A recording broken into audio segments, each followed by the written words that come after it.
Sore itu, langit di atas istana Xuanjing berwarna jingga kemerahan. Angin membawa aroma bunga sakura yang gugur, menyapu lembut permukaan kolam koi di Taman Giok. Hening menyelimuti seisi taman, seolah waktu melambat di hadapan keagungan istana.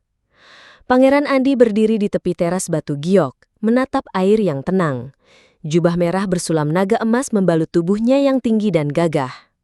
Wajahnya tampan, tegas, dengan mata sipit yang tajam dan hidung mancung, mengingatkan siapapun yang melihat pada para raja legendaris dari masa lalu. Tapi di balik sorot matanya, tersembunyi kelelahan dan beban tak bernama. Langkah ringan terdengar mendekat. Dari balik tirai sutra yang bergoyang lembut, muncullah Permaisuri Dewi. Wajahnya tenang, seputih porselen, dengan mata hitam yang dalam dan rambut panjang tergerai hingga pinggang. Gaun biru lembut dengan bordiran bunga plum menambah kesan anggun dan luhur.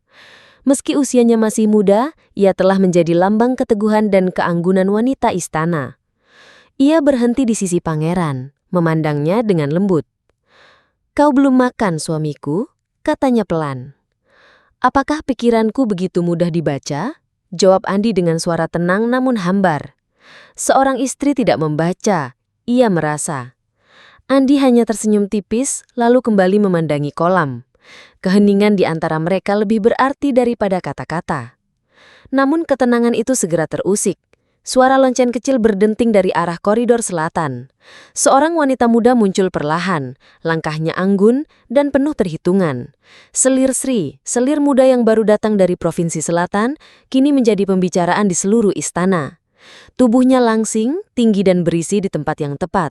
Ia mengenakan gaun merah dengan detail bordir phoenix emas. Leher dan pundaknya sedikit terbuka, masih dalam batas wajar istana, namun cukup untuk membuat mata tertuju padanya. Wajahnya putih dan halus, dengan senyum samar yang menyimpan makna. Ia memberi hormat dalam-dalam kepada permaisuri, lalu kepada pangeran. Tapi saat mengangkat kepala, matanya menatap langsung ke mata Andi, tatapan yang terlalu lama untuk disebut kebetulan. Udara seketika berubah. Permaisuri Dewi memandang Sri dengan diam, senyumnya tetap ada, namun matanya menjadi lebih tajam. Andi memalingkan wajah, menyembunyikan sesuatu dalam ekspresinya.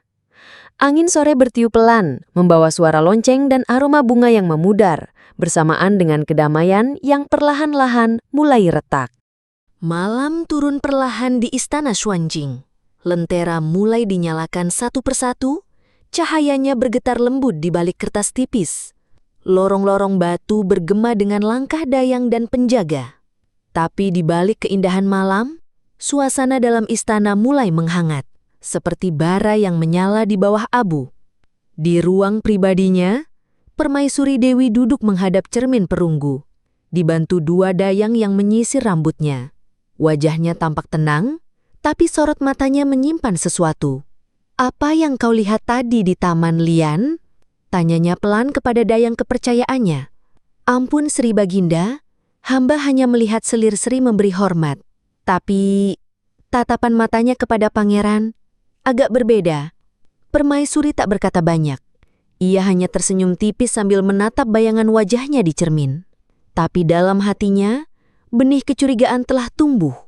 Di kediamannya yang wangi oleh dupa melati, selir Sri bersandar santai di ranjang kayu berukir. Tubuhnya dibalut gaun merah anggun dengan belahan yang menggoda. Seorang dayang merapikan selendangnya. "Kau lihat matanya?" tanya Sri lirih. Senyumnya samar. "Mata siapa, Tuan Putri?" "Mata Pangeran Andi. Ia tidak membenciku. Itu cukup untuk memulai." Matanya menerawang seolah melihat papan permainan kekuasaan yang tak semua orang sadar sedang berlangsung. Di kamarnya yang sepi, Pangeran Andi duduk sendiri. Cawan teh di tangannya tak lagi hangat. Langit malam terlihat dari jendela, bintang-bintang bersinar malu-malu. "Bodoh," gumamnya. "Aku bukan anak-anak." Namun aroma lembut tubuh Sri dan tatapan matanya sore tadi tak bisa ia enyahkan. Andi tahu, apapun yang telah dimulai tak akan mudah berakhir.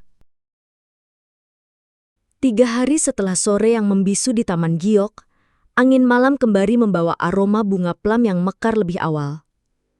Di koridor luar pavilion angin selatan, Pangeran Andi berjalan sendirian.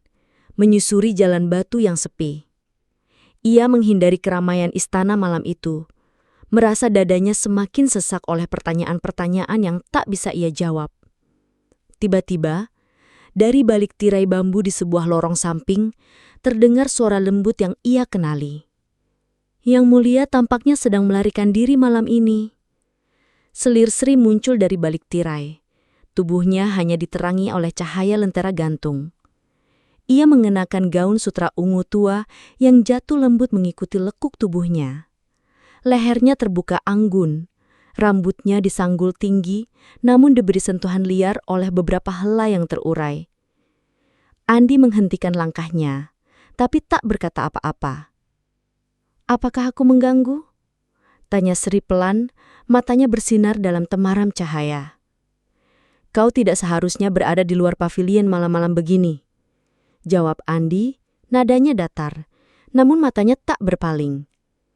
Sri tersenyum samar. Ia melangkah mendekat, tapi tetap menjaga jarak aman. "Aku hanya ingin menghirup udara malam. Istana ini terlalu sunyi bagi orang yang tidak memiliki siapa-siapa." Andi memandangnya dalam diam. Ia tahu Sri sedang bermain kata, tapi entah mengapa ia tak bisa membenci perempuan itu. "Kau tahu," lanjut Sri, "sebelum aku datang ke istana, aku sering mendengar tentang Pangeran Andi. Tentang keberanianmu, keadilanmu, dan kesepianmu." Kata-kata itu menusuk. Dalam sekejap, Andi merasakan seluruh benteng emosinya retak. Ia membalikkan badan. "Kembalilah ke pavilionmu, Sri." Namun Sri tetap berdiri, tak bergerak. "Aku akan kembali," ujarnya lembut. "Tapi malam ini aku berhasil melihat siapa dirimu yang sebenarnya." Ia lalu menunduk, membalik badan, dan berjalan menjauh dengan langkah pelan. Andi menatap punggungnya hingga bayangannya hilang di balik pilar batu. Di balik tirai bambu, malam tetap sunyi, tapi tidak lagi tenang.